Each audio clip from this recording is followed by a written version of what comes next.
우리는 기도라는 이름으로 늘 하나님을 설득하거나 굴복시키려고 합니다. 하나님의 생각이 무엇이든 그것은 상관없고 오직 내 뜻과 계획에 하나님께서 동의하고 찬성하며 내가 원하는 결론을 내달라는 것입니다. 우리는 그런 행위를 기도라고 착각합니다. 하나님을 의심하고 설득하려던 하박국은 이제 하나님을 바라보며 하나님의 응답을 기다리게 됩니다. 그래서 1절에 이렇게 기록하고 있습니다. 내가 내 파수하는 곳에 서며 성루에 서리라. 그가 내게 무엇이라 말씀하실는지 기다리고 바라보며 나의 질문에 대하여 어떻게 대답하실는지 보리라. 하박국은 높은 곳에 올라가서 하나님의 응답을 기다립니다.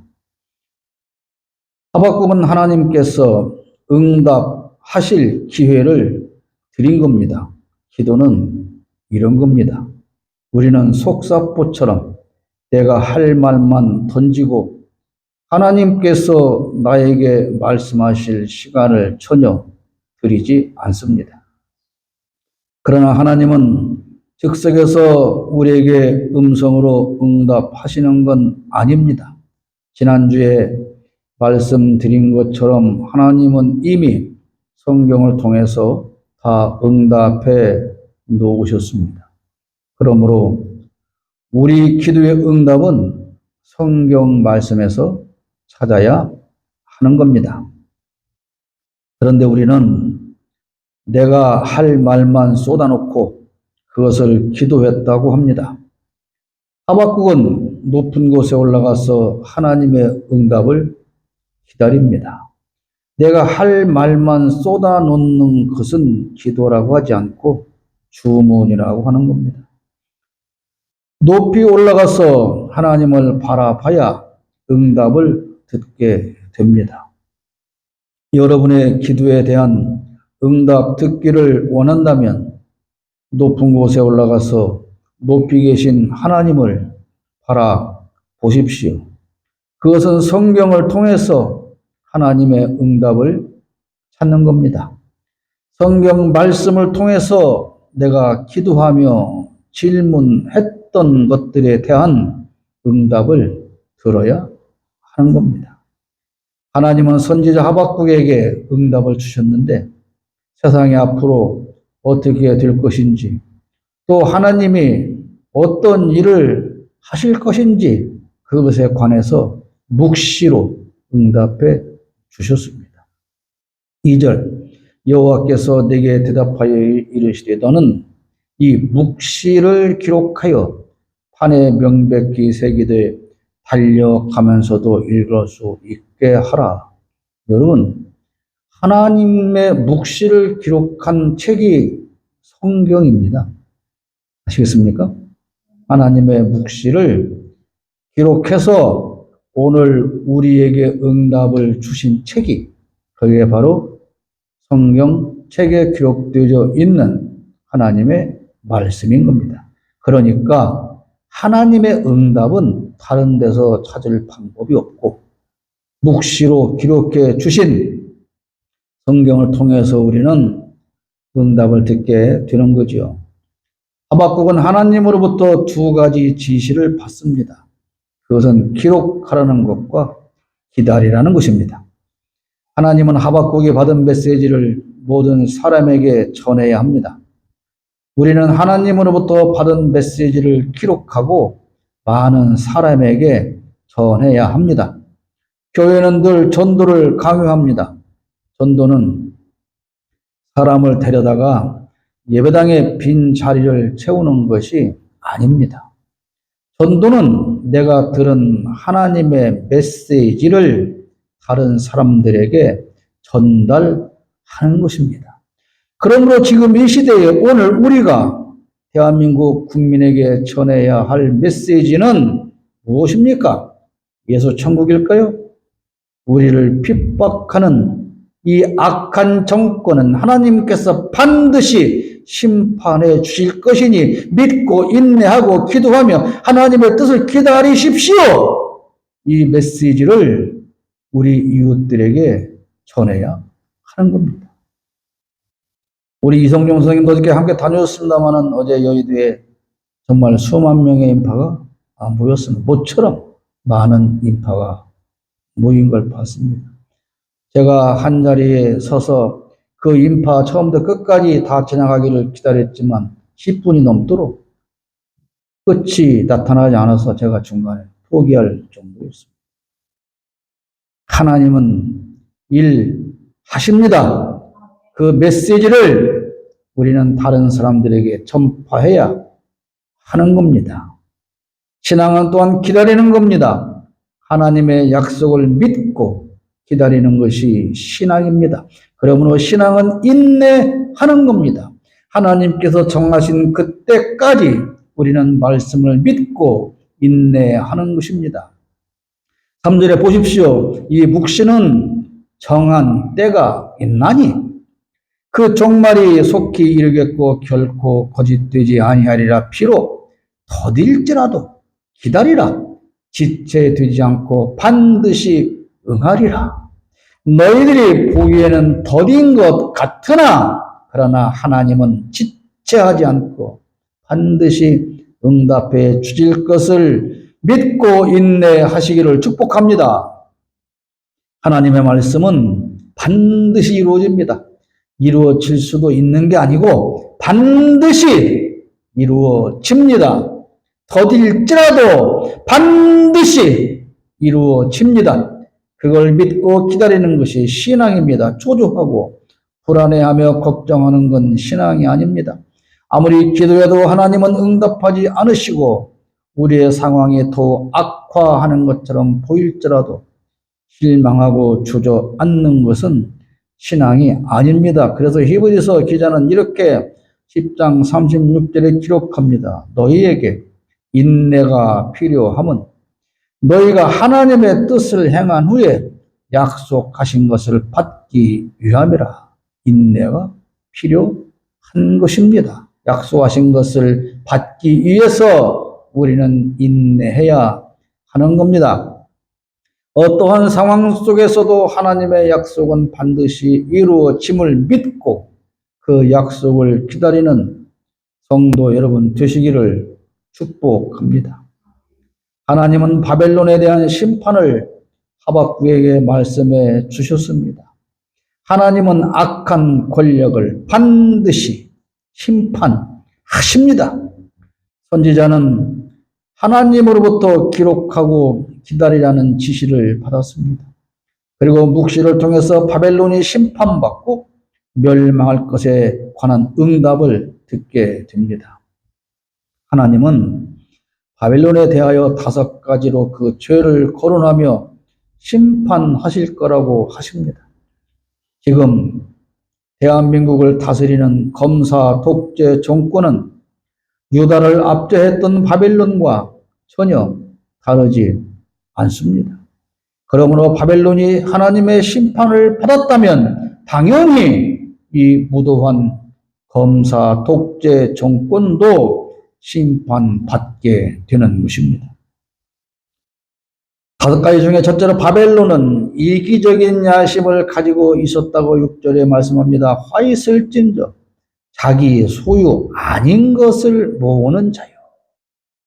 언제까지 그러겠느냐는 딱 이 말씀을 보시면 누가 딱 떠오르지 않습니까? 바벨론은 이기적인 야심으로 유다를 침공하고 백성을 포로로 잡아갔습니다. 지금 이 나라의 사실상 대통령은 김건희라고 하지 않습니까? 이번에 채콘지 개콘지 가서 방명록에 서명하는 것도 그렇게 자신을 드러냈다고 하지 않습니까? 그런데 그들이 이기적인 야심으로 자기 소유가 아닌 것을 빼앗고 훔쳐서 긁어 모으는 일에 혈안이 되어 있습니다. 국가 소유인 고속도로를 훔치고 서민 약자들의 땅을 빼앗아서 자기 것으로 만들고 있습니다.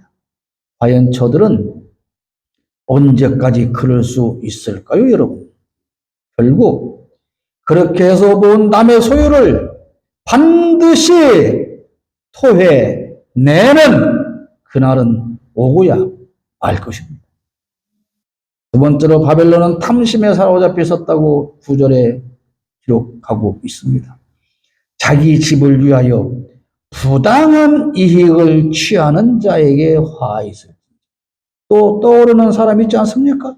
자기 집을 위하여 부당한 이득을 취합니다. 이기적인 야심과 탐심은 연결되는 말이지요. 이기적이기 때문에 탐심이 있고 탐심을 가졌기 때문에 이기적인 것 아닙니까? 탐심을 가진 자들은 그래서 부당한 이득을 취하느라고 눈이 벌겨져 있는 겁니다. 남의 소유를 탐내고 빼앗고 법을 악용하는 법 기술로 남의 것을 빼앗아 버립니다. 남의 것을 빼앗고 오히려 피해자를 고소해서 감옥에 보내버리는 놀라운 기술을 가지고 있지 않습니까? 사전에 개발 정보를 빼내서 개발지 주변의 땅을 싹쓸이하고 더 많은 이득을 위해서 서민과 약자를 쫓아내고 몰아내 버리지 않습니까? 그러나 그게 그렇게 길게 갈 수가 없고 그렇게 해서 빼앗은 것이 절대로 자기 소유가 될 수 없습니다. 왜 그렇습니까? 하나님께서 그들을 반드시 심판하실 것이기 때문에 그런 겁니다. 바벨론은 사람을 착취했습니다. 12절에 피로 성읍을 건설하며 불의로 성을 건축하는 자에게 화 있을진저. 또 떠오르는 사람 있지 않습니까? 이 말씀이. 그래서 하나님께서는 묵시로 우리에게 주실 모든 말씀을 성경에 기록해 두셨다. 그 말입니다. 수천 년 전에 기록된 하박국서에 하나님께서는 오늘 대한민국의 이 악독한 것들을 미리 보시고 우리에게 답을 주신 겁니다. 이 무도한 정권은 노동자를 탄압하고 착취합니다. 김문수 같은 사람 같지도 않은 그런 것들을 노동자를 보호하고 노동자의 권익을 대변해야 할 노동부 장관에 앉혔습니다. 결국 드디어 다음 주 토요일 날 노동자들이 광화문 광장에 수십만 명이 오후 3시에 모일 것입니다. 노동자의 피를 뽑아서 가진 자들의 성읍을 더 크게 저들은 건축하고 있습니다. 온통 부자들의 세금은 깎아주고 서민과 자영업자의 피를 뽑아서 기득권의 높은 성을 쌓아갑니다. 내년 예산에 말이죠. 고등학생을 지원하는 무상 급식비까지 모든 예산을 전부 다 삭감해버렸다고 합니다. 고등학교까지 무상 교육을 실시하고 있잖아요. 지금 현재. 모든 그 예산을 다 삭감해서 내년부터는 고등학생들이 다시 수업료 내고 급식비 내고 그래야 된다는 거예요. 왜 나라가 앞으로 가지 못하고 뒤로 후진하는 겁니까?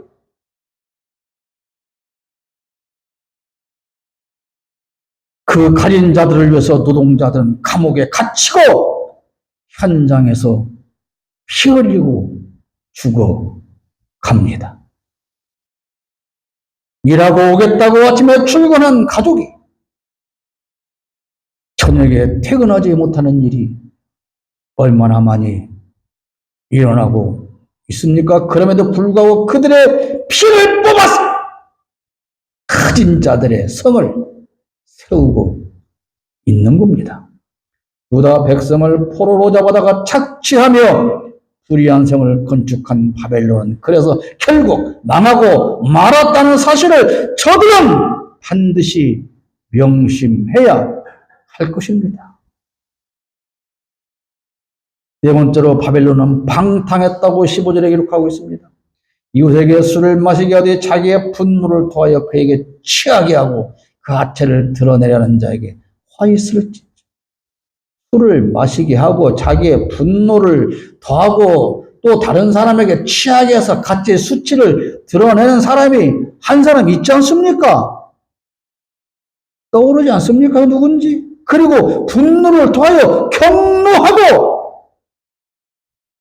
이 정도로 수천 년 전에 말씀하신 하나님이시면 전능하신 하나님 아닙니까? 무림한 대통령인 윤석열의 술통에 빠져 산다는 사실은 온 국민이 다 알고 있지 않습니까? 대통령 집무실과 관저에서 만찬과 회동이라고 하는 이름의 술자리가 늘 열린다고 하지 않습니까? 심지어 번개 회동도 한다고 합니다. 카카 오늘 밤 어때요? 뭐 콜! 김 장관 오늘 밤 어때? 네 카카 콜!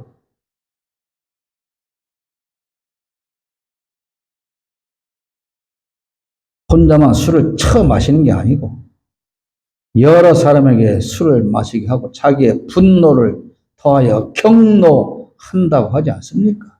집무실 복도에 날마다 욕설을 퍼내 지르는 소리가 끊이지 않는다고 하지 않습니까? 참모들이 장관들이 보고하러 서려들고 가서 문을 똑똑 하려고 저 안에서 쌍욕이 들려 퍼지는 바람에 못 들어가는 일이 부지기수라고 하지 않습니까? 마치 하체를 드러내는 것처럼 수치스러움을 만천하에 보여주고 있습니다. 외국 정상마저도 그가 술 마시는 걸 보고 저걸 한 번 다 마신다고? 이렇게 놀란다고 하지 않습니까? 정상적인 임기가 이제 2년 반 남았다고 하지만 하나님은 반드시 그 남은 임기를 채우도록 두고 보시지 않고 심판하실 겁니다. 어제 제가 만나본 여러 명의 국회의원들의 입을 빌리면 반드시 올해 안에 탄핵안을 발의한다. 그걸 준비하고 있다. 곧 발표한다. 그런 얘기를 들었습니다. 바벨론은 우상에 빠졌습니다. 19절 말씀 보십시오. 나무에게 깨라 하며 말하지 못하는 돌에게 일어나라 하는 자에게 화 있을진지. 그것이 교훈을 베풀겠느냐. 보라 이는 금과 은으로 입힌 것인지 그 속에는 생기가 도무지 없느냐. 바벨론은 우상을 숭배하며 살았습니다. 그들은 나무와 돌에 깨어 일어나서 자신을 도와달라고 합니다. 그러나 그것들은 생기가 없는 죽은 헛것일 뿐입니다. 지금 대한민국 정권을 가리켜 무속 정권이라고 하지 않습니까? 실질적인 권한을 가진 여자는 여러 무당 법사의 지시와 조언을 들으며 말도 안 되는 행보를 하는 게 아니냐? 온 국민이 그렇게 의심하고 있지 않습니까? 의심이 아니라 사실로 다 그렇게 인식하고 있지 않습니까? 뿐만 아니라 이 정권은 미국과 일본을 우상처럼 숭배합니다. 태극기 부대와 극우파 집단을 우상으로 숭배합니다. 그래서 이 정권은 반드시 패망하게 되어 있다는 겁니다. 이상과 같은 5가지 죄악으로 말미암아 바벨론은 결국 멸망하고 말았습니다. 그렇다면 그것과 똑같은 전혀 다르지 않은 이 악독한 정권도 똑같이 망하는 것은 법칙 아니겠습니까? 그런데요, 바벨론만 이런 죄를 범했느냐? 아닙니다. 유다도 똑같은 죄를 범했다는 사실입니다. 윤석열 검사 독재만 이런 죄를 범했느냐? 아니라는 겁니다. 대한민국 기독교도 역시 마찬가지로 똑같은 죄를 범하고 있다는 사실입니다. 구원받은 백성임을 자랑하는 오늘 비기독교인은 구원받지 못하고 지옥에 갈 사람이라고 비웃고 손가락질하며 사는 우리는 그러면 과연 저들과 무엇을 다르게 살아왔느냐? 어떻게 다른 삶을 살고 있느냐? 라는 질문을 스스로 해봐야 되지 않겠습니까? 독재 정권을 비판하고 하나님의 말씀으로 저들을 심판해야 할 교회가, 기독교회가 저 무도한 정권과 전혀 다르지 않은 길을 가고 있다는 것이 문제인 겁니다. 오늘 잠깐 이제 보니까 통합측인가요? 목사 정년이 지금 70세인데 75세까지 늘리자고. 왜 75세까지 합니까? 평생 죄져서 관에 들어갈 때까지 하지. 뭐 하는 인간들이라는 겁니까?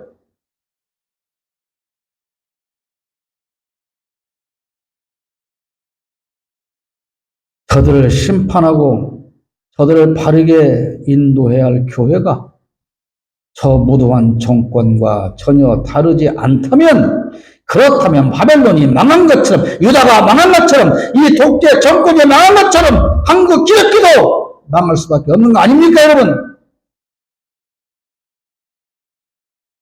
포로로 잡혀간 유다처럼 교회가 비난받고 하나님이 주신 자유를 잃고 수많은 사람들에게 손가락질 당하며 사는 건 당연한 결과 아닙니까?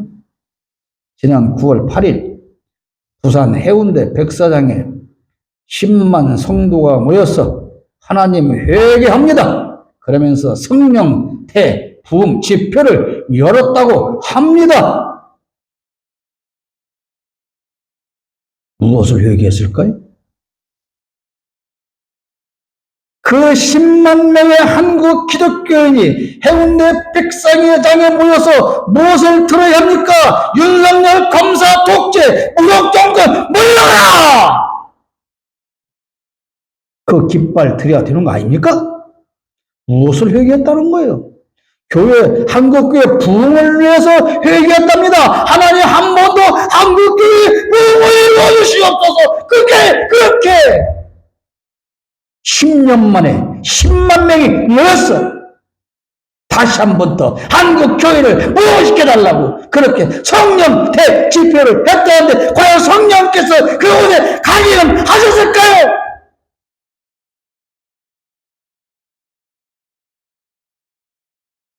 대한민국에 내로라 하는 목사들이 윤석열 이름 석자에서 이명자 하나도 못 꺼내는 비겁한 것들이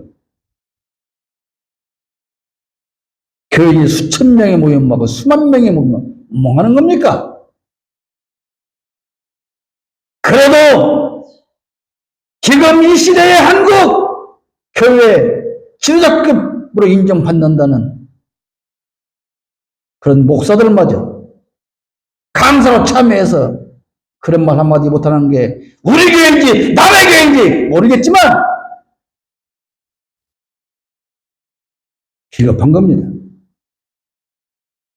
그들이 선출한 대통령이 누굽니까? 윤석열 대통령 부부가 체코를 방문 중에 그 체코의 가장 큰 언론이 김건희는 사기꾼이고 논문을 표절했고 나는 훔쳤고 이런 기사를 테러적으로 썼다는 거 아닙니까?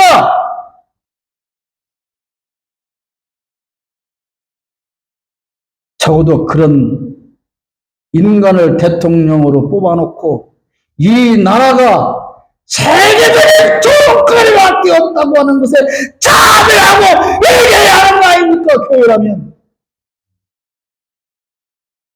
무엇을 회개한다는 겁니까? 더 큰 예배당을 못 지어서 회개한다는 겁니까? 더 많은 헌금을 못 들어먹어서 회개한다는 겁니까?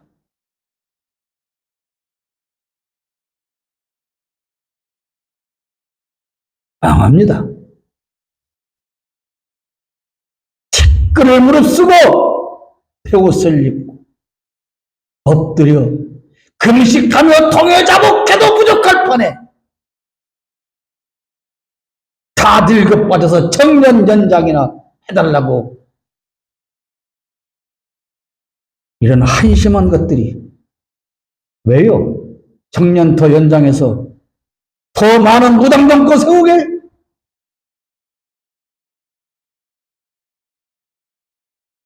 하나님은 하박국에게 세 가지의 확신을 주셨습니다. 무서운 죄악을 향해 쏟아내시는 하나님의 진노와 심판과는 대조적으로 하나님은 매우 놀라운 세 가지의 확신을 주셨는데, 그것은 마치 폭풍 속에서 빛나는 별과 같다는 겁니다. 지극히 어렵고 힘든 상황에서도 우리를 격려하시는 하나님의 약속을 듣고 확신 얻는 삶을 살아야 하는 겁니다. 하나님의 은혜에 관해 확신을 가져야 합니다. 4절, 제가 매주 읽어드리는 말씀 보라. 그의 마음은 교만하며 그 속에서 정직하지 못하나 의인은 그의 믿음으로 말미암아 살리라. 바벨론을 비롯한 악인은 자만심에 부풀어 있지만 의인은 자만할 수 없습니다. 왜냐하면 믿음은 사람을 겸손하게 만들기 때문입니다. 우리가 믿음으로 살아갈 때 자신을 신뢰하지 않고 하나님을 신뢰하게 되는 겁니다. 바벨론은 정직하지 않았습니다. 교활하여 정당하지 않은 것을 추구했습니다. 교만한 사람은 모든 일을 자기의 힘으로 처리하려고 합니다. 자기에게는 힘이 있기 때문에 하나님 따위 필요 없는 겁니다. 기도 같은 건 필요 없는 겁니다. 김건희에게는 윤석열이라고 하는 독재자의 힘이 있고 윤석열에게는 검찰이라고 하는 힘이 있기 때문에 이들에게 하나님이나 정의로움 따위는 필요가 없는 겁니다. 무엇이 무섭겠습니까? 바벨론은 무기를 가졌고 강력한 군대가 있고 필요한 모든 걸 다 가지고 있었어요. 지금 이 나라의 독재자도 자기가 가질 수 있는 모든 걸 지금 다 가졌다고 생각하고 있기 때문에 모든 악행을 다 포함하고 있는 겁니다. 자만감에 부풀어 있지만 그러나 그 자만감으로 인해서 저들은 완전히 망하고 말 것입니다. 저 오만 방자한 자들이 어떻게 살든 그러나 우리는 오직 하나님을 믿는 믿음으로만 사는 겁니다. 오직 믿음으로만 사는 우리 신앙인에게는 하나님께서 반드시 은혜를 베풀어 주십니다. 지금은 저들이 모든 걸 다 쥐고 있고 우리는 패배한 것 같지만 절대로 그렇지 않습니다, 여러분. 결국 믿음으로만 살아가는 우리가 하나님의 은혜로 반드시 승리하게 되는 겁니다. 하나님은 영광에 관한 확신을 보여주었습니다. 14절에 또 우리가 잘 아는 말씀이지요. 이는 물이 바다를 덮음같이 여호와의 영광을 인정하는 것이 세상에 가득함이니라. 여호와의 영광은 무엇입니까? 하나님의 영광이란 하나님의 모든 속성을 집약해서 나타낸 말입니다. 여호와의 속성은 사람에게는 없고 오직 하나님께만 있는 걸 말합니다. 전지, 전능, 이런 것들을 하나님의 속성이라고 합니다. 하나님의 영광은 하나님의 가진 모든 성품과 행사하시는 모든 일을 말합니다. 하나님은 온 천하의 유일무이한 분으로서 하나님과 같은 영광을 가진 존재는 아무것도 없습니다. 어느 날 여호와의 영광이 온 세계에 충만하게 될 것입니다. 하나님을 불신하고 불순종하는 악한 세력으로 인해 하나님의 영광이 가려지도록 그냥 내버려 두지 않는다는 말씀입니다. 지금은 저 무도한 독재 정권으로 인해서 하나님의 영광이 가려진 것처럼 보이지만 그렇지 않습니다, 여러분. 저들은 망하고 여호와의 영광은 온 땅에 가득하게 될 것입니다. 믿음으로 사는 우리는 그날을 위해 기도해야 합니다. 악한 세력이 사라지는 그날을 위해 기도하십시오. 마태복음 6장 10절, 나라가 임하시오며 뜻이 하늘에서 이루어진 것 같이 땅에서도 이루어지다. 이 기도를 해야 할 시기가 바로 오늘인 겁니다, 여러분. 우리가 매일 외우는 주기도문의 내용은 바로 이렇게 하나님의 영광이 온 땅에 가득하기를 기도하라는 겁니다. 하나님의 다스림에 관한 확신을 주셨습니다. 20절 말씀에 오직 여호와는 그 성전에 계시니 온 땅은 그 앞에서 잠잠할지니. 하나님은 친히 온 세상을 다스리고 계십니다. 그러므로 우리는 순종해야 합니다. 하나님과 더불어 변론하지 말고 하나님의 무슨 일을 해야 하는지 지시하지 말고 설명하지 마십시오. 이미 하나님께서는 하늘 보좌에서 그의 백성을 돌보고 계시며 그 백성을 위해서 하실 일이 무엇인지 다 알고 지금 그 일을 하고 계시는 겁니다. 그러니까 하나님께 지시하지 마시라 그 말입니다.